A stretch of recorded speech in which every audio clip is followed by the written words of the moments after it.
आदेश आदेश मेघतानाथ गुरु योगी तुलसीनाथ जी बापू श्री शनिदेव मंदिर भवनाथ तलेटी गिरनार जूनागढ़ गुजरात।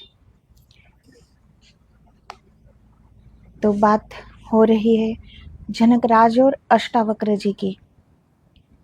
जनकराज भी इतने महान ज्ञानी जिनको विदेही के नाम से हम जानते हैं, और अष्टावक्र जी वो तो ज्ञान का साकार रूप।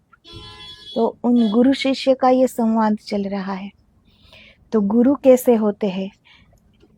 जब हम गुरु बनाते हैं तो कि गुरु के साथ हमारा विचार का मेल होता है, इसीलिए हम गुरु बनाते। तो ये कोई बात तो न हुई कि हमारे विचार उनसे मिलते हैं इसीलिए उसे गुरु बना दे। कल जाके विचार नहीं मिलेंगे तो गुरु बनाने का कोई ऐसा बाहरी कारण नहीं होना चाहिए कि गुरु से विचार का मेल होता है या उनके साथ बैठने में आनंद आता है। ऐसी बाहरी कोई सोच से गुरु कभी नहीं बनाने चाहिए। गुरु की ऊर्जा में आते ही हमारे अंदर का द्वार खुल जाए, बाहरी सब कुछ हम भूल जाए, स्वयं को भी भूल जाए। उसी क्षण वहां झुक जाना चाहिए कि उन गुरु की आसपास की ऊर्जा इतनी दिव्यमान है, तो गुरु की स्थिति क्या होगी, गुरु कैसे होगे। तो सदगुरु हमेशा कसौटी भी लेते हैं। अब हमारा मन हृदय प्रश्नों से भरा हुआ है, तो हर बार हम प्रश्न करेंगे कि गुरु ऐसा क्यों कहते हैं, गुरु जी ऐसा क्यों करते हैं, ऐसा कोई गुरु होते हैं। ये ज्ञान सिर्फ क्या कहने की बात है, खुद का तो अमल में है नहीं। ऐसे प्रश्न उठ जाते हैं ना जब गुरु क्रोधित होते हैं, न बोलने का बोल देते हैं, न कहने का कह देते हैं। तो ऐसा प्रश्न उठता है। क्यों उठता है? क्योंकि खाली होकर गुरु नहीं बनाए, पहले से ही भरे हुए हैं, फिर गुरु बनाए हैं, इसीलिए प्रश्न उठेंगे। तो गुरु क्या कर रहे हैं, क्यों कर रहे हैं, ये हमारी सोच से परे है। हम क्या सोच सकेंगे, हमारी सोच है कितनी? तो हम गुरु के बारे में क्या सोच पाएंगे भला कि वो ऐसा क्यों कर रहे हैं। तो ये हमें नहीं देखना है कि गुरु क्या कर रहे हैं, हमें वो करना है जो गुरु कह रहे हैं हमें करने के लिए। गुरु जो आज्ञा दे उनका शब्दतः पालन करे, बिना प्रश्न उठाए। जब जान लिया कि ये पूरे सदगुरु है, फिर एक जागा हुआ सदगुरु, वो कभी भूल से भी भूल नहीं करेंगे।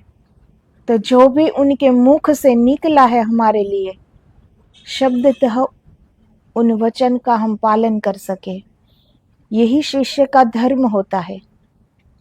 गुरु क्या करते हैं ये देखना शिष्य का धर्म नहीं है, उनकी आज्ञा का पालन करना शिष्य का धर्म है कि गुरु क्या कहते हैं।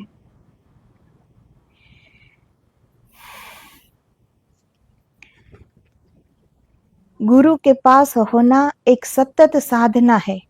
इस जगत में बहुत साधनाओं के रूप है, लेकिन गुरु के पास होने से बड़ी कोई साधना नहीं है। इसीलिए तो हमने सत्संग की बड़ी महिमा कही है। गुरु के पास होने की महिमा इतनी है जिसका कोई हिसाब नहीं। तो गुरु ऐसी कठोर परीक्षा लेते हैं शिष्य की, और जो टिक जाए वहां। बाकी जो प्रश्नों से भरे पड़े हैं वो तो चले ही जाएंगे, क्योंकि उन्हें गुरु नहीं चाहिए। उनको तो उनके साथ अच्छा बोले, उनकी तारीफ करे, उनको कहे कि तुम कोई साधारण व्यक्ति नहीं हो, तुम भी बड़े महान व्यक्ति हो। ऐसा उन्हें व्यक्ति चाहिए ना। गुरु अगर उनके अंदर के जो दोष दिखा दे कि तू ऐसा है, स्वीकार नहीं होगा कि मैं ऐसा हुई नहीं। दोष किस पे लगेगा? गुरु पे, कि गुरु ही ऐसे है, मुझ में कोई दोष नहीं है। तो ऐसे व्यक्ति कभी भी सदगुरु के पास टिक नहीं पाएंगे। तो बिना परीक्षा के तो सदगुरु कुछ देते नहीं, परीक्षा तो देनी पड़ेगी, पद पद कसौटी तो होगी।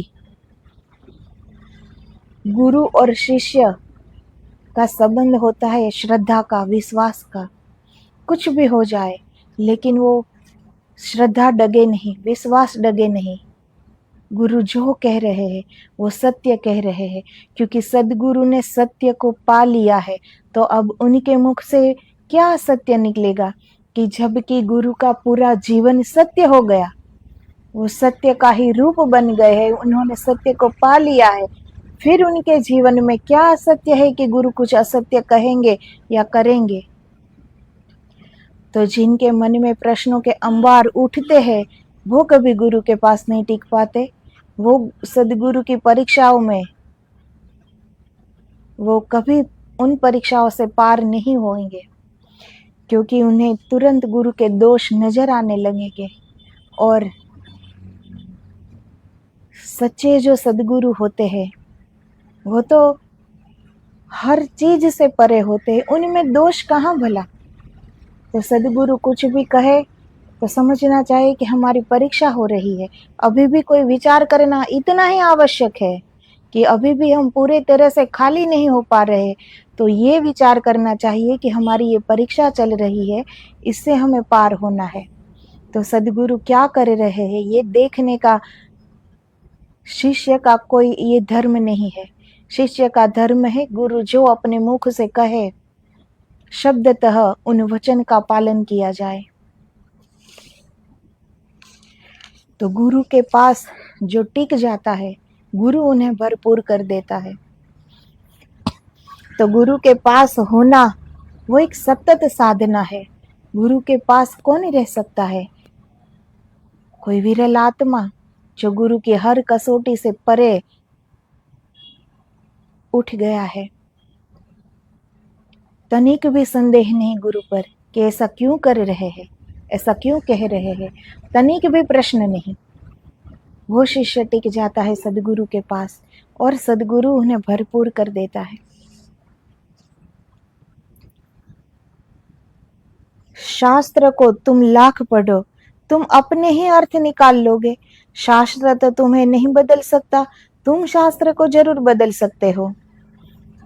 तो शास्त्र, उनमें लिखा हुआ हर एक वाक्य, हर एक शब्द सत्य है, लेकिन हमारे लिए वो सत्य नहीं है क्योंकि हमने जाना हुआ नहीं है।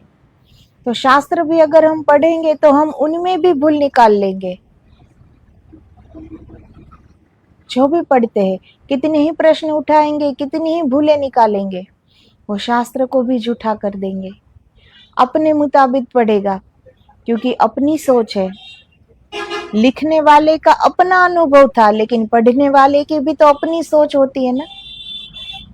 इसीलिए पढ़ने से कुछ प्राप्त नहीं होता, अनुभव अनुभूति से प्राप्त होता है। शास्त्र हमें नहीं बदल सकते, हम कितने भी शास्त्र पढ़ ले वो हमें नहीं बदल सकते, हम शास्त्र को बदल सकते हैं। कितने ही प्रश्न उठाकर, कितनी ही भूले निकाल कर हम शास्त्र को बदल देंगे, लेकिन शास्त्र हमें नहीं बदल पाएंगे।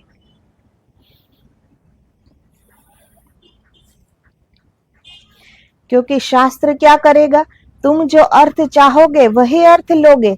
तुम्हारा अर्थ तुम शास्त्र के ऊपर छाप दोगे, तुम्हारी व्याख्या शास्त्र पर सवार हो जाएगी। जीवित गुरु के ऊपर तुम अपनी व्याख्या नहीं थोप सकते। अब शास्त्र तो क्या कर लेगा, वो तो कोई सामने जो उत्तर नहीं देगा। हमारी सोच के अनुसार हम उनका अर्थ घटित करेंगे कि यही कहना चाहते हैं। अब शास्त्र वो कहना नहीं चाहता है, लेकिन वो बोल तो नहीं सकेगा कि इनका ऐसा अर्थ नहीं है कहने का, वो बोल नहीं पाएगा। इसलिए हम उस पर अपनी मर्जी थोप देते हैं कि इनका यही अर्थ है, ये श्लोक द्वारा यही कहना चाहते हैं। हम अपनी सोच वहां थोप देते हैं, लेकिन सदगुरु के पास ऐसा नहीं चलेगा। वहां हम अपनी सोच थोप नहीं सकते, क्योंकि सदगुरु उत्तर दे सकते हैं उनका।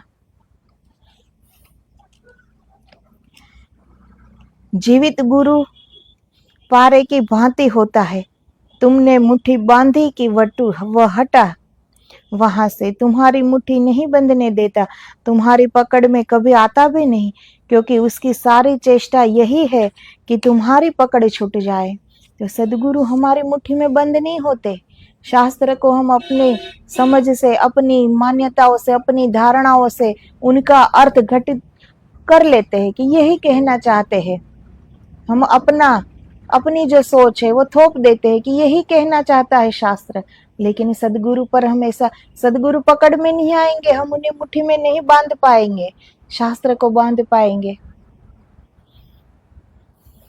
उसकी सारी चेष्टा यही है कि तुम्हारी मुट्ठी बंद न रहे, खुल जाए। उसकी सारी चेष्टा यही है कि तुम्हारे सब तनाव पकड़ने के, आसक्ति के, राग के विसर्जित हो जाए।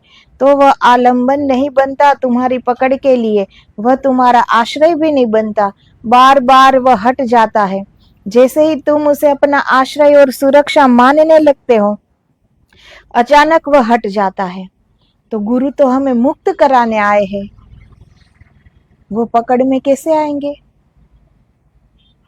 और जब एक शिष्य उन्हें अपना आश्रय मान ले, एक बंधन से जो अगर वो बंध जाता है, तो गुरु तुरंत वहां से हट जाते हैं, क्योंकि वो बंधन नहीं सिखाते, वो मुक्ति सिखाते हैं, वो मुक्ति देते हैं, वो मुक्त रहना सिखाते हैं। इन सारे बंधनों से मुक्त कराने के लिए वही उनकी चेष्टा होती है कि हम अपने सारे ये जो हमने बना रखे हैं बंधन, वो बंधन को तोड़कर मुक्त हो जाए। तो ना गुरु हमें बांधता है, ना गुरु हमसे बंधता है, क्योंकि वो स्वयं मुक्त है और हमें भी मुक्त कराने ही आए हैं। जैसे ही तुम उसे अपना आश्रय और सुरक्षा मानने लगते हो, अचानक वह हट जाता है और तुम जमीन पर गिरते हो। वह तुमसे यह कहना चाहता है कि मैं तुम्हें तुम्हारे पैर पर खड़ा करना चाहता हूँ, मैं तुम्हें बल देना चाहता हूँ कि तुम अपने पैर पर खड़े हो जाओ। तो यही एक सच्चे सदगुरु की पहचान होती है। वो किसी तारीफ के, उनमें ऐसा नहीं होता कि शिष्य मेरी तारीफ करे कि आप मेरी सुरक्षा हो, मुझे किस बात का डर, आप मेरा आश्रय हो, फिर मुझे किस बात का दुख।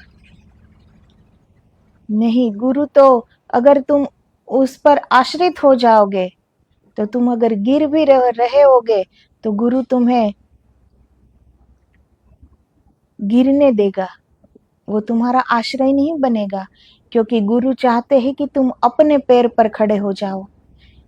गुरु के बलबूते पर नहीं, तुम अपने पैर पर खड़े हो जाओ। तुम स्वयं से सत्य को जानो।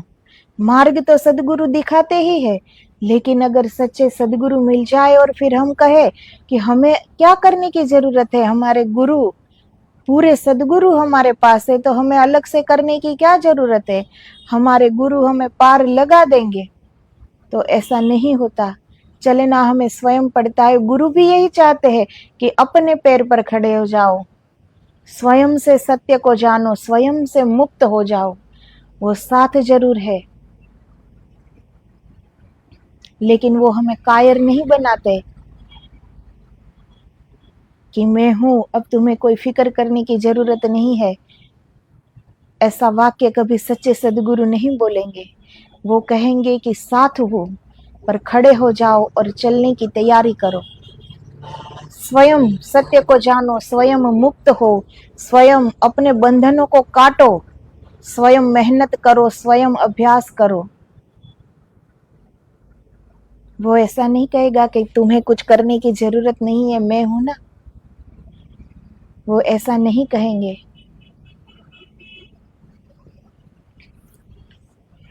तो गुरु नाराज भी हो तो शिष्य नहीं देखता कि गुरु नाराज है। उसकी जफा जफा नहीं, उसको न तू जफा समझ। गुरु की निर्दयता, उसकी कठोरता कठोरता नहीं है, उसकी जफा जफा नहीं, उसको न तू जफा समझ।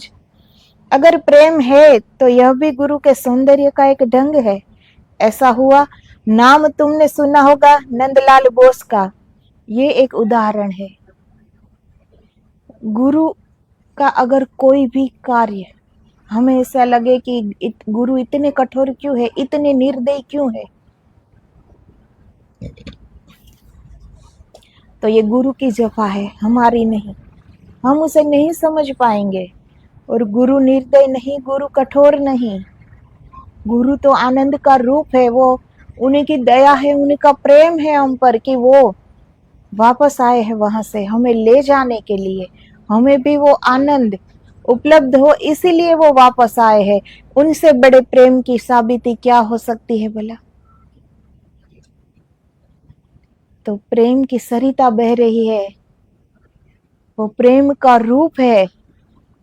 वो कठोर नहीं है, वो निर्दय नहीं है, लेकिन शिष्य को अपने पैर पर खड़े करने के लिए वो कठोरता दिखानी पड़ती है। वो अंदर से कठोर नहीं है, वो तो एक मीठे झरने की भांति प्रेम से भरे हुए हैं।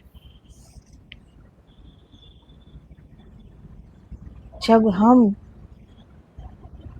वहां तक पहुंच पाए तब हम अपने सदगुरु को जान पाते हैं कि कितनी करुणा है उसमें, कितनी दया है उसमें, कितना प्रेम है उसमें, भरपूर है प्रेम से।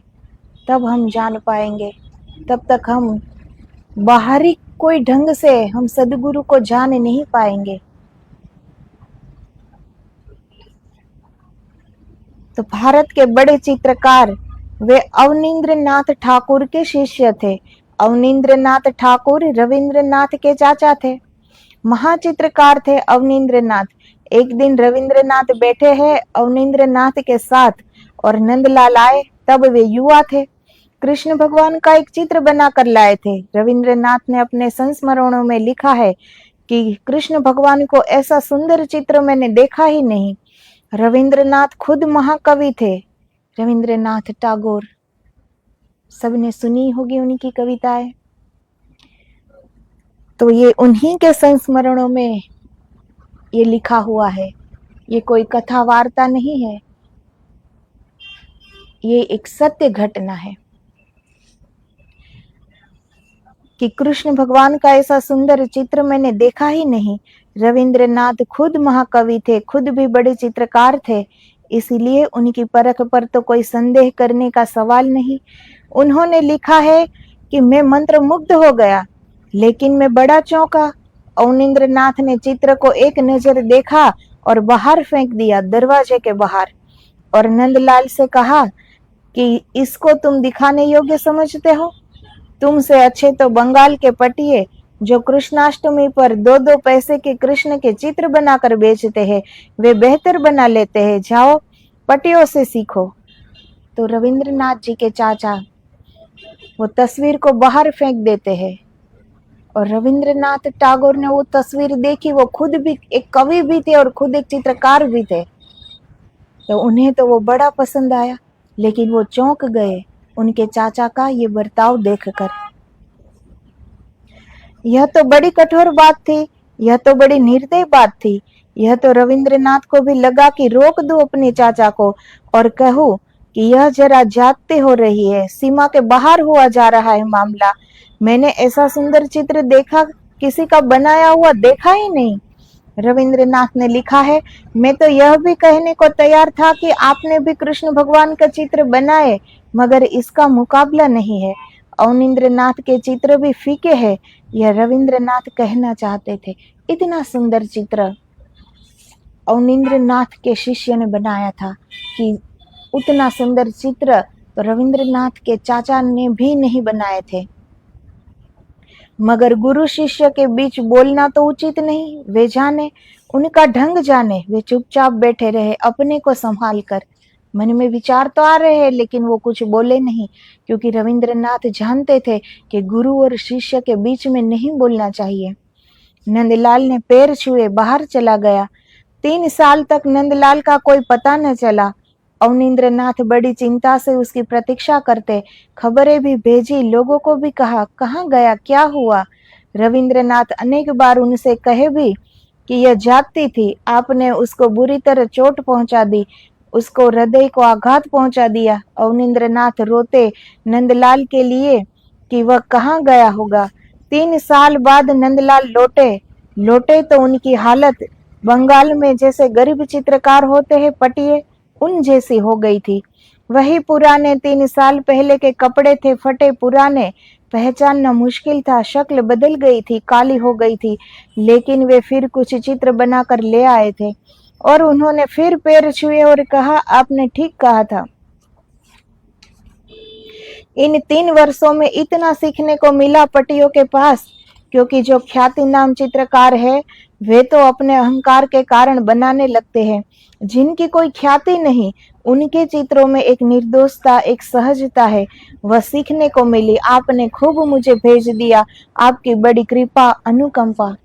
तो सदगुरु जो भी करते हैं वो अपने शिष्य का उनमें हित ही होता है। वो तो शिष्य को ले जाने के लिए आए हैं। वो अपने शिष्य का अहित सोच भी नहीं सकते ना कभी एक सदगुरु, लेकिन देखने वाले नहीं समझ पाते, खुद शिष्य भी नहीं समझ पाता, लेकिन कोई कोई ऐसा शिष्य होता है नंदलाल जैसा कि अपने गुरु के मुख से निकला हुआ शब्द उन्होंने पालन किया और बंगाल के ऐसे पटिये के पास से 3 साल तक उन्होंने चित्रकारी सीखी। जो ख्यात नाम चित्रकार होते हैं वो चित्र तो पटिये से ज्यादा ही बेहतर बना सकते हैं, लेकिन उस चित्र में उनका अहंकार दिखता है। लेकिन जो ख्यात नाम नहीं है, जो 1 रुपये में, 2 रुपये में, 5 रुपयों में अपनी तस्वीर, जो बनाई हुई जो तस्वीरें है वो रोड पर बेचते हैं, उन लोगों को कोई अहंकार नहीं होता। बिल्कुल सरल सहज उनकी तस्वीर होती है, बिना अहंकार की तस्वीर होती है। तो ये नंदलाल उन पटिये के पास रहकर सीखे। रविंद्रनाथ ने अवनींद्रनाथ को पूछा कि क्या अब मैं पूछ सकता हूँ मामला क्या था? चित्र मुझे तो बहुत सुंदर लगा था। अवनींद्रनाथ ने कहा, चित्र मुझे भी बहुत सुंदर लगा था और आज मैं तुमसे सच कह देना चाहता हूँ कि मैंने भी चित्र बनाए हैं, लेकिन उसका कोई मुकाबला नहीं, मगर फेंकना पड़ा, मजबूरी थी, क्योंकि नंदलाल से मुझे और भी बड़ी आशा थी। उस दिन अगर मैं कह देता कि ठीक सुंदर, वही नंदलाल रुक जाता। जब गुरु ने कह दिया ठीक सुंदर, हो गई बात, तो विकास अवरुद्ध हो जाता है। तो जब हमारे सदगुरु हमें कह देते हैं कि अब हो गया, बहुत ठीक, बहुत सुंदर, तो शिष्य की फिर प्रगति नहीं होती, उन्नति नहीं होती, वो वहीं रुक जाता है। उसे लगता है कि अब तो गुरु ने कह दिया कि अब तो तुम बहुत बेहतर हो, तो अब तो हो गया, जो मैं यहाँ सीखने आया हूँ वो सब सीख चुका, क्योंकि गुरु ने कहा है। इसीलिए गुरु कभी भी शिष्य के मार्ग में अवरोध नहीं बनते। ऐसी बात वो कभी नहीं कहेंगे कि ये बेहतर से बेहतर तस्वीर बनाई है, क्योंकि उन्हें और भी आगे बढ़ाना होता है अपने शिष्य को। वो वहीं रुक जाए अपने गुरु की बात सुनकर, ये गुरु भला कैसे पसंद करे। इसलिए अवनींद्रनाथ रविंद्रनाथ को कहते हैं कि मुझे बहुत आशा थी प्रेम इस नंदलाल से, इसलिए ये मुझे करना पड़ा। बाकी चित्र तो बहुत ही सुंदर थी।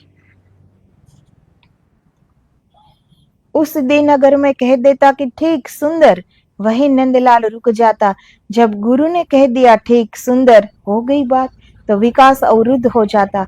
अगर नंदलाल की प्रतिभा और बड़ी न होती तो मैंने उसे पुरस्कृत किया होता, लेकिन मैं जानता था और भी छिपा पड़ा है, अभी इसे और खींचा जा सकता है, अभी इसमें से और बड़ा शिखर प्रकट हो सकता है। तो सदगुरु तो अपने सारे शिष्य को जानते ही है, वो जानते हैं कि किसको अब रुक जाना है और किसको और आगे बढ़ना है। तो वो नंदलाल को देखकर पहचान गए थे, वो जानते थे कि इसकी प्रतिभा को और खींचा जा सकता है।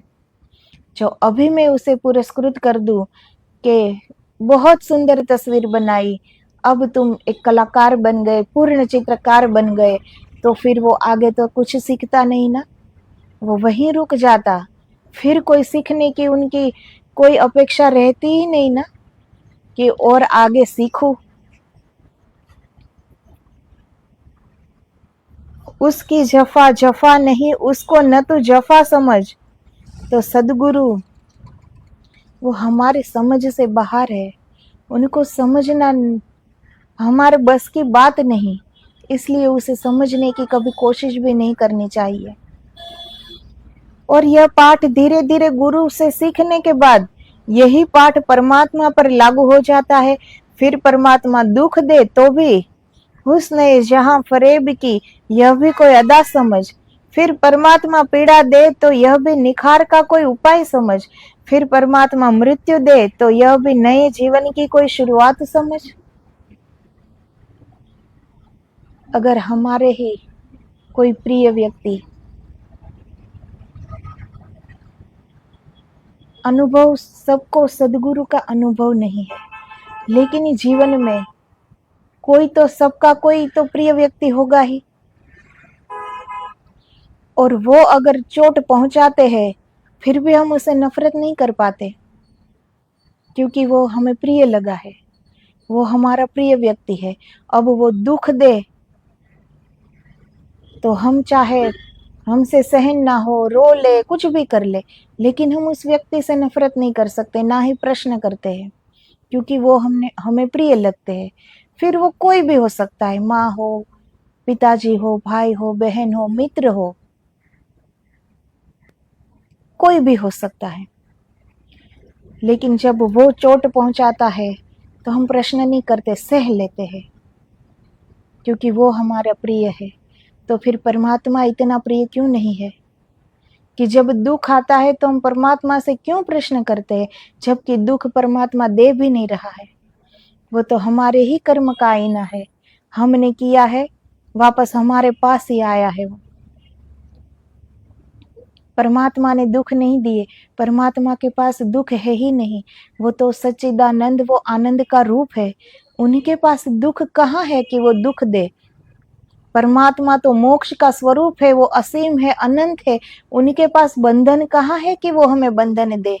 बंधन तो हमने खुद अपने आप को बांध लिया है बंधन में, परमात्मा ने नहीं दिए हैं, लेकिन हमने नाम परमात्मा का दिया हुआ है, क्योंकि अपने आप पर कौन दोष दे सकता है।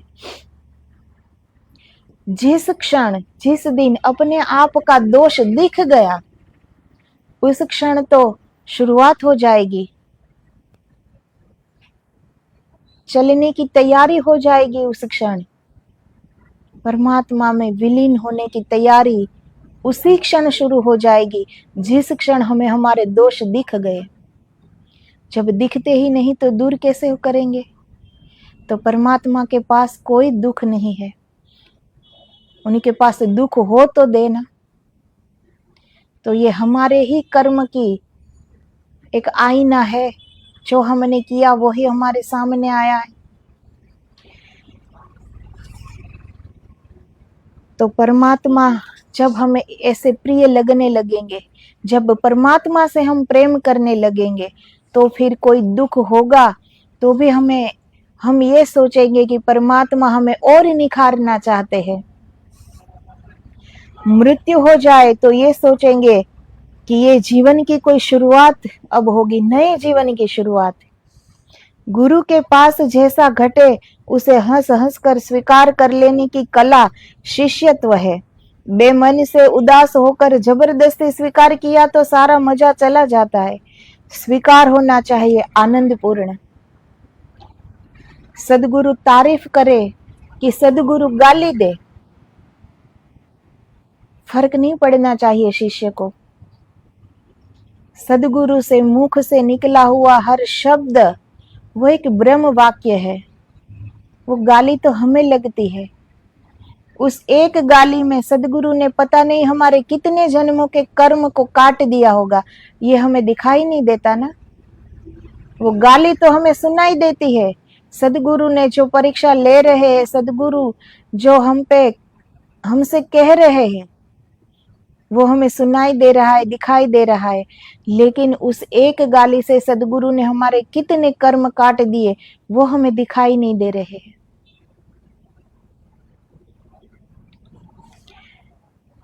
तो बेमन से उदास होकर जबरदस्ती सदगुरु का कोई वचन मानना, उससे हमें कोई प्राप्ति नहीं होगी, लेकिन आनंद से स्वीकार। सदगुरु कहे कि तू दोषी है, तुझ में अभी इतना दोष है, तू दोषों से भरा पड़ा है, तो ये हंसते हंसते स्वीकृत कि हाँ, हम मुझ में इतने दोष हो गए, तभी मेरे सदगुरु ने दिखाए। इसीलिए तो सदगुरु बनाए हैं कि वो हमें हमारे दोष दिखाए। गुरु दोष नहीं दिखाएंगे तो और कौन जग में दिखाएगा? और किसी को क्या पड़ी है हमारी कि हम ऊपर उठे कि नीचे गिरे, किसी को क्या फर्क पड़ता है? लेकिन एक हमारे सदगुरु होते हैं कि उनको फर्क पड़ता है। वो हमें इस बंधन से मुक्त कराकर वो हमें एक उड़ान देना चाहते हैं, लेकिन हमें ऐसा पात्र तो बनना चाहिए ना। तो शिष्य का शिष्यत्व यही है कि गुरु के मुख से निकला हुआ हर एक वचन का वो शब्दतः स्वीकार करे, आनंद से स्वीकार करे, बेमन से, जबरदस्ती नहीं। गुरु परीक्षा लेगा, गुरु कसौटी लेगा, ऐसे ही तो किसी को कुछ दिया नहीं जाता ना। गुरु कठोर भी बनेंगे, गुरु निर्दयी भी बनेंगे, सब कुछ करेंगे हमारे पास, लेकिन फिर भी हमारे मन में प्रश्न न उठे कि गुरु ऐसा क्यों कर रहे हैं। उसी क्षण तब एक गुरु अपने शिष्य को भरपूर कर देता है। तो प्रश्न कब नहीं उठेंगे? जब तुम बिल्कुल शून्य होकर आए होगे, तो पहले से ही प्रश्नों के अंबार लेकर आए होगे तो हर बात पर प्रश्न होगा, गुरु ऐसा क्यों करते हैं, गुरु ने ऐसा क्यों कहा, गुरु अभी क्यों हमें कुछ नहीं सिखाते, गुरु हमें क्यों कुछ मार्ग नहीं बताते, ये प्रश्न होंगे। लेकिन जो शून्य होकर जाता है वो भरपूर हो ही जाता है। लेकिन ऐसे ही तो कुछ नहीं मिलता ना। पहले सदगुरु एक पात्र तो बनाता है ना, कि उनको किसी बात का अहंकार न हो जाए। गुरु कभी अपने शिष्य की तारीफ नहीं करेगा कि उसे जरा भी अहंकार आ जाए।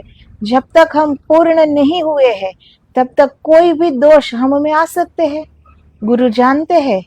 इसीलिए गुरु कभी भी हमें हमारे साथ ऐसा बर्ताव नहीं करेंगे कि हमारे अंदर अहंकार की भावना पैदा हो जाए। तो जिनके अंदर गुरु के प्रति विश्वास है, श्रद्धा है, वो इस परीक्षा से पास हो जाते हैं और हर बंधन को काटकर मुक्त आकाश में उड़ने के लिए तैयार हो जाते हैं। तो गुरु वो पांख देते हैं, गुरु हमें बंधन नहीं देते हैं, वो हमें बंधन लगता है कि गुरु हमारे साथ ऐसा क्यों करते हैं, इतना काम क्यों करवाते हैं, इतनी सेवा क्यों करवाते हैं, इतने ये मत करो, ये मत खाओ, ऐसा मत कहो, ये सब बंधन क्यों करते हैं। तो गुरु जो भी करते हैं उनके पीछे कोई कारण होगा जो हम अभी नहीं समझ पा रहे हैं। लेकिन गुरु जो कहे वो हंसते हुए स्वीकार करो, ऐसे जीवन जियो।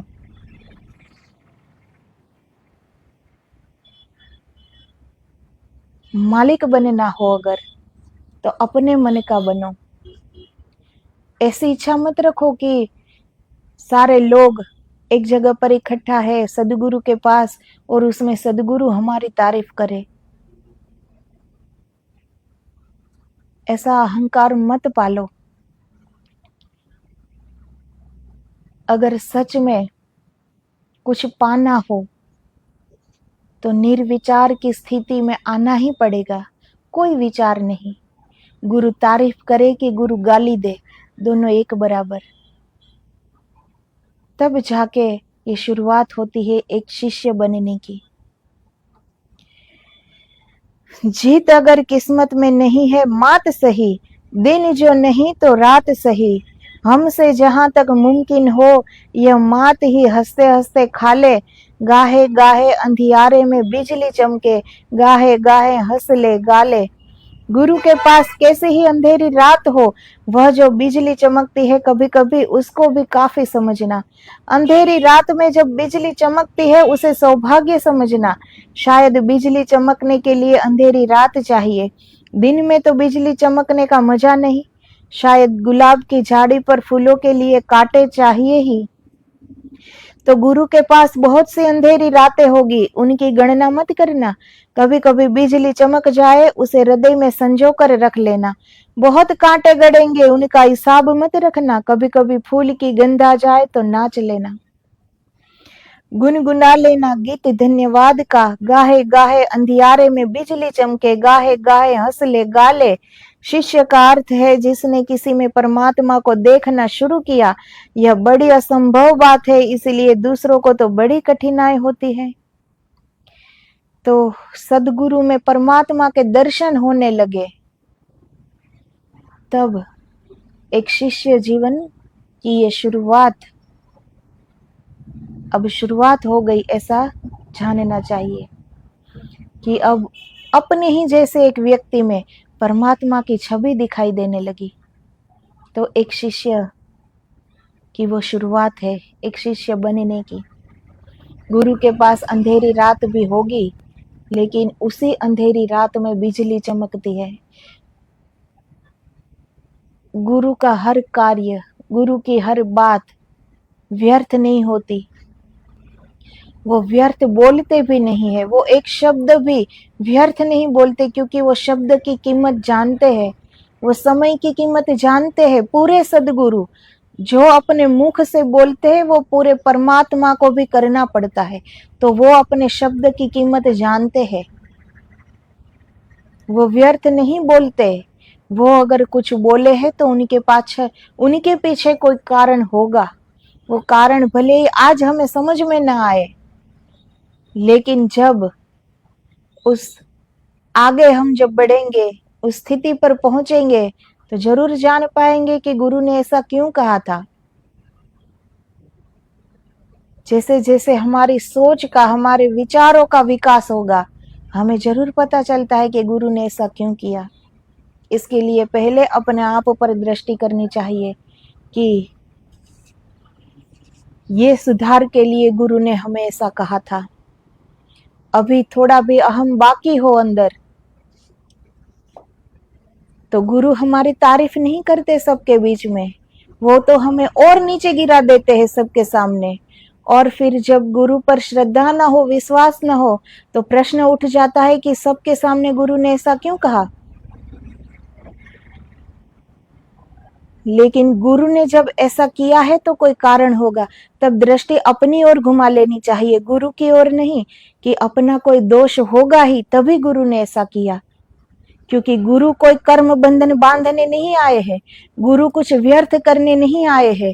गुरु अपना कर्म वो क्यों बांधे हमारे लिए भला। तो गुरु अपने मुख से कोई भी व्यर्थ शब्द नहीं निकालते। उन्हें क्या पड़ी है कुछ बोलने की, लेकिन उन्होंने सत्य को पाया है, सत्य को जाना है, उन्होंने आनंद को पाया है, आनंद को उपलब्ध हो गए हैं। इसीलिए सदगुरु ने करुणा की, सदगुरु ने कृपा की और वो हमें लेने आए हैं। तो जितनी भी बुराइयां हमारे अंदर होगी वो गुरु मिटाएंगे, वो फिर किसी भी तरह मिटानी पड़े। वो मेहनत करते हैं, वो मेहनत से डरते नहीं है, क्योंकि वो लेने आए हैं। लेकिन हमारा अहंकार जो बीच में आ जाता है कि गुरु ने हमें ऐसा क्यों कहा। तो जब गुरु ऐसा करते हैं और जब हमारे अंदर ये प्रश्न उठे कि ऐसा क्यों कहा, ऐसा क्यों किया, तब गुरु की ओर नहीं पर अपनी ओर देखो। जरूर दिखाई देगा कि हाँ, मुझ में ये दोष था, इसीलिए गुरु ने ये कहा। अकेले में अगर गुरु मार भी ले तो भी हम सुधरने वाले नहीं है, लेकिन अगर 100 व्यक्तियों के सामने अगर गुरु ने एक थप्पड़ लगा दी तो हम याद रखेंगे कि दूसरी बार ये गलती ना हो। क्योंकि अहंकार पर चोट पड़ती है, वो सिर्फ गाल पर चोट नहीं पड़ती, वो हमारे अहंकार पर चोट लगती है। इसीलिए हम याद रखते हैं कि ये दूसरी बार भूल न हो जाए, और अकेले में अगर रिपीट भी दे तभी हमें याद नहीं रहेगा, तो हम करेंगे ही दूसरी बार वो गलती। तो सदगुरु नहीं चाहते कि वो दूसरी बार गलती हो, वो हमें अंदर से शुद्ध करना चाहते हैं, निर्मल करना चाहते हैं। तो वो दोष दिखाएंगे, उसे स्वीकार करना चाहिए। लेकिन अहंकार को जब चोट पड़ती है ना, क्योंकि पहले से मान लिया है कि मुझ में कोई दोष है ही नहीं, इसीलिए फिर सदगुरु के पास टिक नहीं पाएंगे। सदगुरु तो सारे दोष दिखाएंगे तभी तो हम दूर कर पाएंगे ना। वो दिखाने तो आए हैं कि इतनी कमियां है, वरना मुझ में जो परमात्मा है वही तुम में है, लेकिन मैंने देख लिया और तुम देख नहीं पाते। इन्हीं दोषों के कारण तो नहीं देख पा रहे हो। तो सदगुरु वो दोष को निकालने आए हैं, तो वो अपना काम तो करेंगे ही ना। सदगुरु को अपनी शर्त पे मत चलाओ कि सदगुरु को ऐसा करना चाहिए, मुझे ऐसा कहना चाहिए, सबके सामने मेरी इज्जत रखनी चाहिए, सबके सामने मेरी तारीफ करनी चाहिए। सदगुरु शर्त पे नहीं मिलते। सदगुरु तो बहुत सी कोई पुण्य कमाई हो, हमारा कितने जन्मों का पुण्य संचय हुआ हो, हमने अर्जित किया हो, और उस पुण्य का जब उदय हुआ हो तब सदगुरु मिलते हैं। सदगुरु को अपने शर्त पर मत चलाओ, और वो हमारे शर्त पे वो चलेंगे भी नहीं, क्योंकि सच्चे सदगुरु को हमारे पास से कुछ चाहिए नहीं है कि वो हम कहे ऐसा करे। गुरु ये तो भरा पड़ा है संसार, क्योंकि गुरु बनना बहुत आसान है, सलाह देना बहुत आसान है, शिष्य बनना बहुत कठिन है, सीखना बहुत कठिन है। ये मानना बहुत कठिन है कि मुझे अभी तक कुछ नहीं पता, इसीलिए मुझे एक गुरु की आवश्यकता है कि मुझे सीखना है। ये स्वीकार करना बड़ा ही दुर्लभ है। गुरु तो कोई भी बन जाता है, सलाह देने का मजा तो कोई भी ले लेता है, लेकिन शिष्य हर कोई नहीं बन सकता। और जिस दिन शिष्य बनना आ गया, उसी दिन शिष्य नहीं रहता, वो अपने गुरु में ही समाहित हो जाता है और गुरु का ही रूप बन जाता है। तो गुरु मुक्ति देने आए हैं, वो कोई बंधन वो बांधने नहीं आए, इसीलिए वो हमारी हाँ में हाँ नहीं करेंगे। वो तो हमारे दोष दिखाएंगे, जो भी कमियां है दिखाएंगे, सबके सामने दिखाएंगे, तभी तो हम गौर कर पाएंगे, तभी तो हम सोचेंगे कि ऐसा क्यों कहा, ऐसा क्यों हुआ। तो सदगुरु को अपने शर्तों के मुताबिक सदगुरु को मत चलाओ, क्योंकि उनको कोई बांध नहीं सकता, सदगुरु को कोई मुट्ठी में पकड़ नहीं सकता।